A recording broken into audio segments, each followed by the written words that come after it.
JDS ಸಹಜವಾಗಿ BJP ಜೊತೆ ಹೋದಾಗ ಕಾಂಗ್ರೆಸ್ ನಾಯಕರು ದಿನನಿತ್ಯ ಮಾತುಗಳನ್ನು ಆಡ್ತಿದ್ದಾರೆ.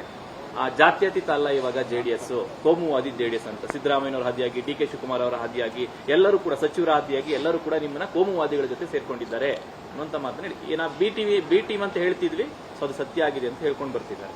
ಇಲ್ಲಿ ನಾನು ಒಂದು ಹೇಳ್ತಕ್ಕಂಥದ್ದು, ಇಲ್ಲಿ ಜಾತ್ಯತೀತತೆ ಬಗ್ಗೆ ಆಗಲಿ ಇನ್ನೊಂದ್ರ ಬಗ್ಗೆ ಪ್ರಶ್ನೆ ಅಲ್ಲ. ಇಲ್ಲಿ ಇವತ್ತು ಕರ್ನಾಟಕ ರಾಜ್ಯದಲ್ಲಿ ಕನ್ನಡಿಗರು ಅನುಭವಿಸ್ತಾ ಇರ್ತಕ್ಕಂಥ ವಿಷಯಗಳೇನಿದೆ, ನೋವುಗಳೇನಿದೆ, ಇವತ್ತು ಅಭಿವೃದ್ಧಿ ಸಂಪೂರ್ಣವಾಗಿ ಕುಂಠಿತಗೊಂಡಿದೆ. ನಮಗೆ ಗೊತ್ತಿದೆ. ಇವತ್ತು ಯಾವುದೇ ರೀತಿ ನೀವು ಯಾವುದೇ ಕ್ಷೇತ್ರಕ್ಕೆ MLA ಫೋನ್ ಮಾಡಿ ಕೇಳಿ, ಎಲ್ಲೂ ಕೂಡ ಯಾವುದೇ ರೀತಿ ಅನುದಾನಗಳು ಯಾರಿಗೂ ಕೂಡ ಕೊಡೋದಕ್ಕೆ ಇವತ್ತು ಸರ್ಕಾರದ ಖಜಾನೆಯಲ್ಲಿ ದುಡ್ಡೇ ಇಲ್ಲ.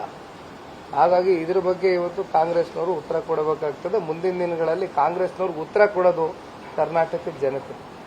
28 ಲೋಕಸಭಾ ಕ್ಷೇತ್ರದಲ್ಲಿ ಬಿಜೆಪಿ ಜೆಡಿಎಸ್ಗೆ ಕರ್ನಾಟಕದ ಜನತೆ ಆಶೀರ್ವಾದ ಮಾಡ್ತಾರೆ ಅಂತಕ್ಕಂಥದ್ದು ಕಾಂಗ್ರೆಸ್ನವ್ರಿಗೂ ಮನವರಿಕೆ ಆಗಿದೆ. ಹಾಗಾಗಿ ಪಾಪ ಮಾತನಾಡ್ತಾ ಇದ್ದಾರೆ. ಇವತ್ತು ಅದ್ರ ಬಗ್ಗೆ ನಾನು ಚರ್ಚೆ ಮಾಡಿ ರಾಮನ ವಿಚಾರದಲ್ಲಿ ರಾಜಕೀಯ ಮಾಡ್ತಿದ್ದಾರೆ ಸರ್. ಮಂತ್ರಾಕ್ಷತೆ ಕಾಳಲ್ಲೂ ಕೂಡ ಬಿಜೆಪಿಯವರು ಕ್ರೆಡಿಟ್ ತಗೊಳಕ್ ಹೊರಟಿದ್ದಾರೆ. ಮಾತೆತ್ತಿದ್ರೆ ಬಿಜೆಪಿಯವರು ರಾಮ ಮಂದಿರ ಇಷ್ಟೇ ಹೇಳ್ತಾರೆ, ರಾಜಕಾರಣ ಮಾಡ್ತಿದ್ದಾರೆ. ಸರ್, ಇದು ರಾಮ ಮಂದಿರದ ವಿಚಾರವಾಗಿ ರಾಜಕಾರಣ ಮಾಡ್ತಕ್ಕಂಥದ್ದು ಸೂಕ್ತ ಅಲ್ಲ. ಇಲ್ಲಿ ಯಾವುದೇ ರಾಜಕೀಯ ಪಕ್ಷಗಳಿರ್ಬೋದು, ಇವತ್ತು ನಾವು ಬಹಳ ಒಂದು ಹೆಮ್ಮೆಯ ಒಂದು ಕ್ಷಣ ಇದು. ಹಾಗಾಗಿ ಇಲ್ಲಿ ಯಾರು ಕೂಡ ರಾಜಕೀಯ ಮಾಡ್ತಕ್ಕಂಥ ಸರಿಯಲ್ಲ ನನ್ನ ಅಭಿಪ್ರಾಯ. ನಿನ್ನೆ ನಾನೇ ಒರಿಜಿನಲ್ ಅಧ್ಯಕ್ಷ ಅಂತ ಹೇಳ್ಬಿಟ್ಟು ಕೆಲವು ಪದಾಧಿಕಾರಿಗಳ ನೇಮಕ ಮಾಡಿ ಆದೇಶ ಹೊರಡಿಸಿದ್ರು ಸರ್.